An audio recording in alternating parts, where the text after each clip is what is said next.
کەشوهەوا هێندە گەرمە ژیانی لە ناوچەی گەرمیان وەستاندووە. دوکان و بازاڕەکان تا درنگانێکی ئێوارە دادەخرێن و کۆڵان و شەقامەکانیش کەسیان تێدا نابینرێت. کەمی کارەبای نیشتیمانی و گەرمی کەشوهەوا وای کردووە بەفر ڕەواج پەیدا بکات. جەوێکی زۆر گەرم و بەڕاستی ئام چەند هەفتەیەکە گەرما دەستی پێی کردووە و کارەبا کەمی کردووە و بەفری زیاتر لە بازاڕە قیمەتەکە.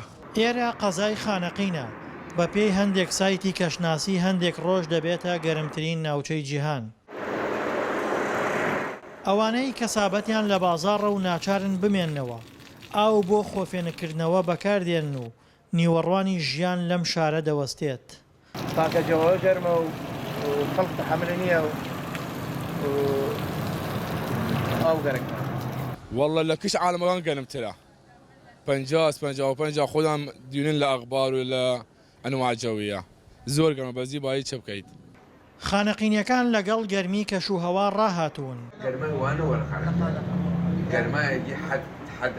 ئەوان دەڵێن دۆخەکە هەرچەندە گەرم بێت بەرگەی گەرمی کەشوهەوا دەگرن.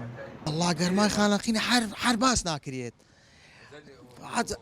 ئەزانی دەرەجە حرارەتی دەچەنێک یعنی لەبەر سایکی 54 56 بەس لە بەرخۆر یعنی باوەڕ بێت 65 دەکات. یعنی خەڵک وهایە ئێمە دانیشین چای خۆمانە خۆین و ئیش خۆمانەکەین و یعنی چییە گەرمان؟ گەرمای خانەقین وەتەواتی اختلافی کردێ. ڕتوبەتین سەدەگەیە. عالەم هەرچی لە خۆیان سەدەگە کرێت کەمێ فێری کردو. بەس ئەو ڕۆژە سەدەگە کرێت لە خانەقین ڕتوبەت گەرمی سەدەگە وایە کرد جەوەگە.